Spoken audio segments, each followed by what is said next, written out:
Good morning everyone and welcome back to Morning Markets from True Potential. The big story yesterday was from the UK with the autumn budget, where Chancellor Rishi Sunak announced the latest government budget. His tone was very positive and hailed the improvement in UK economic outlook.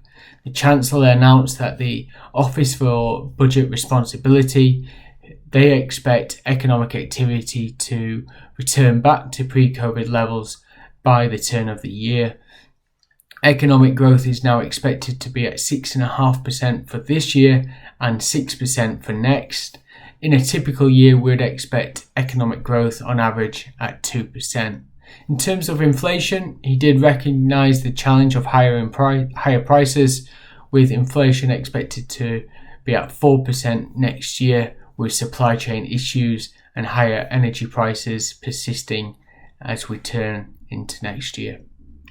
The upgrade in economic growth forecasts gave the Chancellor $35 billion a year boost in extra revenue. Some of that has been banked and used to improve the underlying public finances, but also providing scope for pre-election giveaways, while the rest has been used in terms of spending.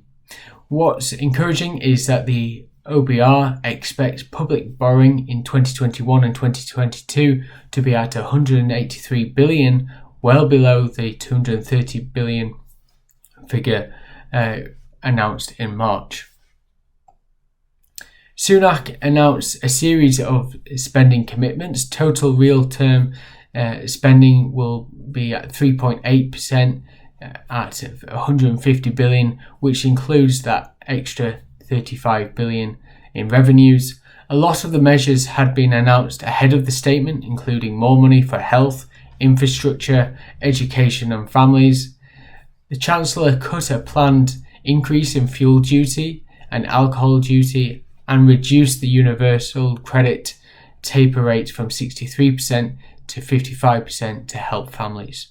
In addition, he announced a one-year 50% discount on business rates for retail, hospitality and leisure venues, and extended the investment allowance tax cuts until March 2023 to help firms and to really encourage investment spending.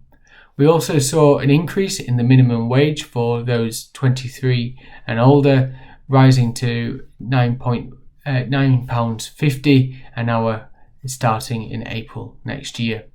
There was limited reaction from the UK stock market, but it was the pubs and property companies who emerged as the real winners as the UK budget from the UK budget, with business rates and alcohol duties cut. In terms of bond yields, we saw quite a big reaction.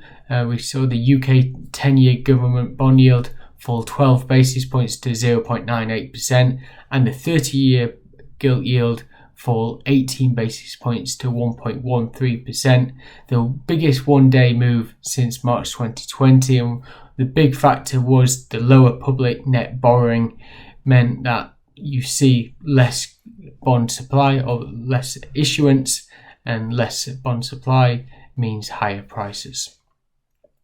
In terms of commodities, as I mentioned, we saw some weakness in the oil market, down 2%. In terms of gold, that was positive, up 0.2%. There was a very little movement in currencies, the pound trading against the dollar at 1.37 and against the euro at 1.18. Today, we'll be watching out for the latest monetary policy meeting from the European Central Bank, who will be providing their latest guidance on future interest rates and asset purchase program. But the focus will be on their economic assessment and whether they continue to reiterate inflation will be transitory. That's all for today. Thank you for listening, and we'll see you tomorrow. Subscribing to the True Potential YouTube channel is quick and easy. Simply go to the channel on your desktop or through the YouTube app on your phone and click the subscribe button. You can then press the notification bell symbol if you wish to be notified as and when new videos are released. Doing this is a great way to keep yourself updated with market developments and personal finance insights. Thank you to everyone who has subscribed, and we look forward to continuing to help you do more with your money.